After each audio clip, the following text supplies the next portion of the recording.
Hattie Caraway, one of the intriguing characters and eras of Arkansas political history. Let's go back to the Depression. And for our young people who are watching, perhaps they may not know much about the Depression.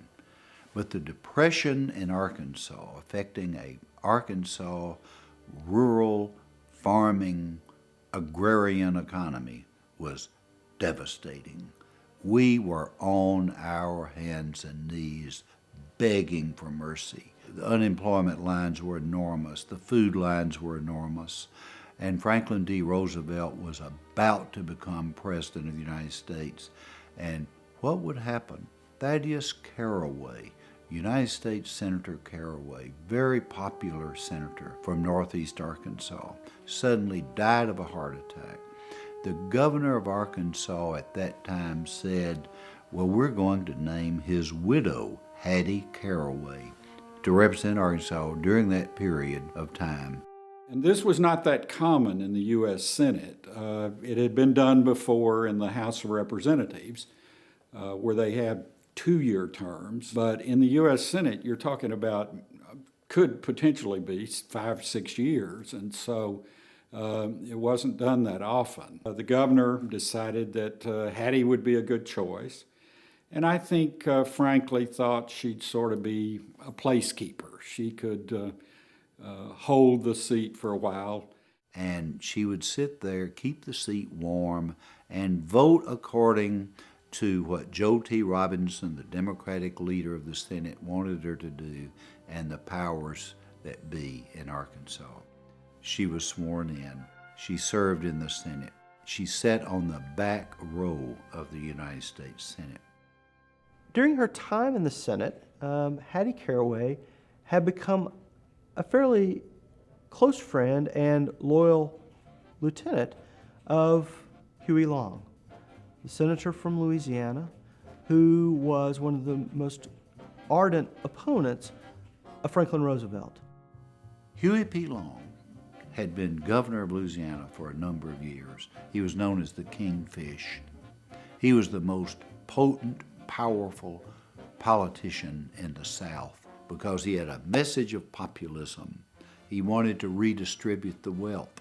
He wanted to take all the Rockefellers' wealth, divide it up, give them 10%, which was more than most families would ever have in a lifetime, and spread the 90% of their wealth out to the poor people. If you had 10 hogs, he wanted 7 of those hogs to be given to the poor people. Let the farmer keep 3, give the 7 to the poor people. Redistribute the wealth. Populism. How many men ever went to a barbecue and would let one man take off the table what's intended for 9/10 of the people to eat? The only way you'll ever be able to feed the balance of the people is to make that man come back and bring back some of that grub he ain't got no business with. Huey had grandiose schemes, and it wasn't long until he was thinking about running for president. Hattie Caraway was infatuated with Huey P. Long, and she voted for his plan to redistribute the wealth. People couldn't believe it.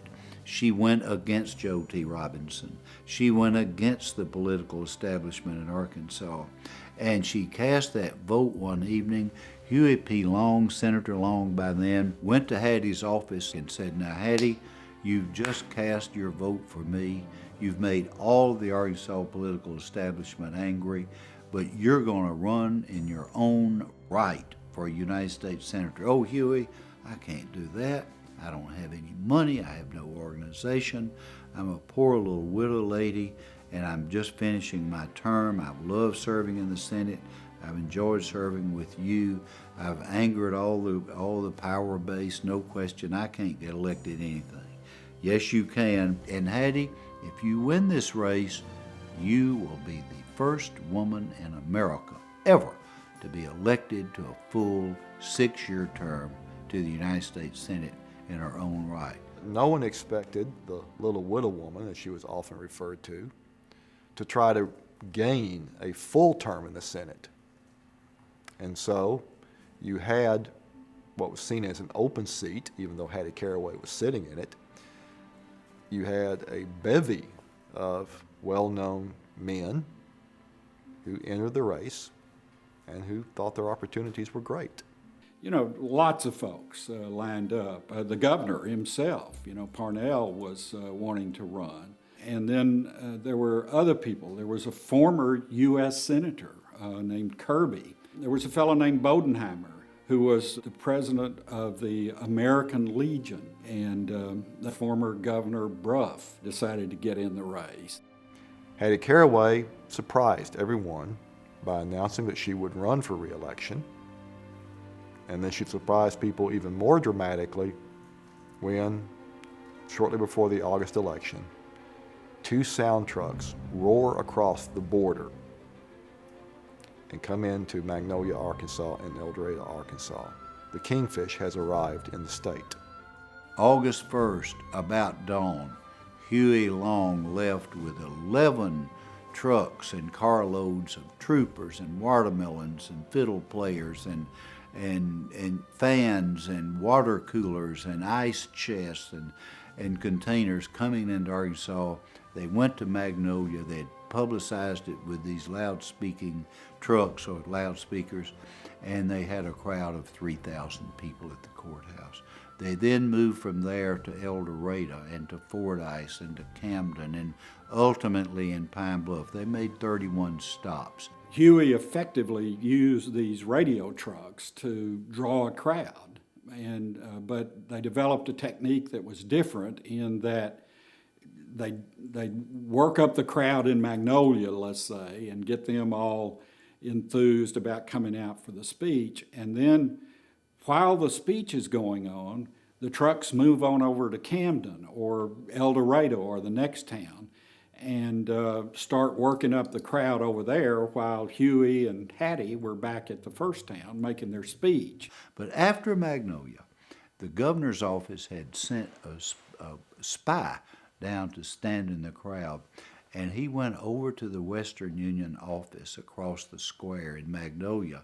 He was to telegraph the governor's office as to what he had seen. And in it somewhere, he said it was sort of like a circus hitched to a tornado. And it was Huey P. Long and Hattie Caraway. Hattie would get up and thank the crowd, and she would speak about 3 minutes. Huey would get up in his white linen suit and take his jacket off and red tie or whatever, suspenders, and he would start haranguing against the money grubbers and the power snatchers. He would speak an hour and a half, 2 hours, it didn't matter. They would make 3 or 4 of these stops each day. And they finally went all over the state. It was becoming the biggest event in Arkansas at that time. They would go out, people from all walks of life. It was a circus.